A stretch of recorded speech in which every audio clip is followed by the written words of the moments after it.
Hi guys, here is your preview to solving systems using substitution. So just like the word elimination really meant something in the process, substitution does as well. So substitution means to take something and put it in for something else, or replace. Put it in, replace for something else.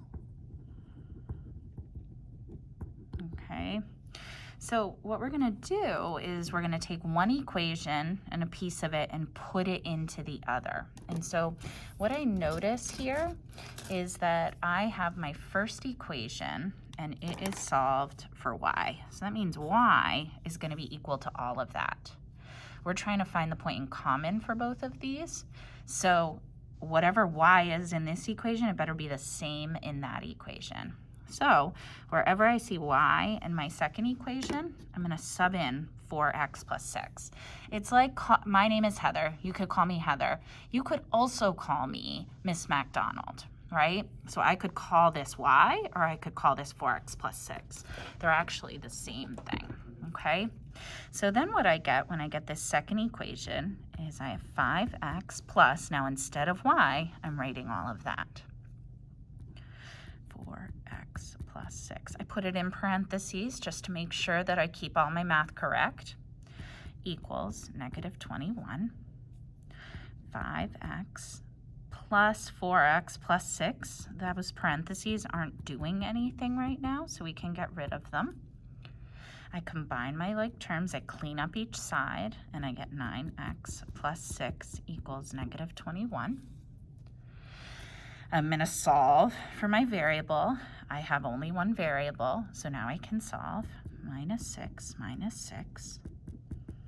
and I get negative 27. Divide both sides by 9, and I get x equals negative 3. Just like with all the systems of equations, my job is to find both the x and the y. So I have my x. I'm going to take one of these equations, doesn't matter which. The first one's a little bit easier, you'll see why, but you could plug in that negative 3 into either. So if I take the first equation, and now where I see an x, I'm now going to write negative 3. And I get y equals negative 12 plus 6. Y equals 6. My answer then becomes negative 3, 6. Okay. So now my second equation, this one looks a little different, right? So this one, neither is solved for x or y. And so I've got to do that step before I start subbing something in, okay? So I'm going to look at either of these equations, and I'm going to say, is it easier to solve for x and y, or y, and in which equation? Well, something I notice is I've got a positive y here. That just means I don't have to worry about a negative, and I don't have to worry about a coefficient. I can just get y by itself. So I'm going to take that equation, and I'm going to get y by itself. And I'm going to subtract 3x from both sides.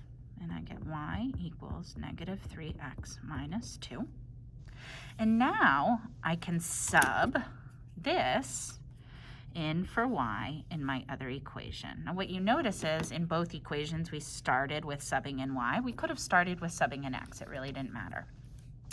So now I'm going to take 4x minus y equals 8. And instead of writing y, I'm going to write negative 3x minus 2. And I'm keeping everything in parentheses because now we've got this negative out here. And now my job is to solve. Well, this negative is really a negative 1, so I've got to make sure to distribute that.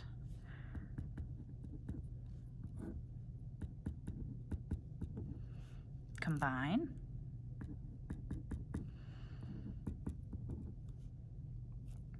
Subtract. And divide.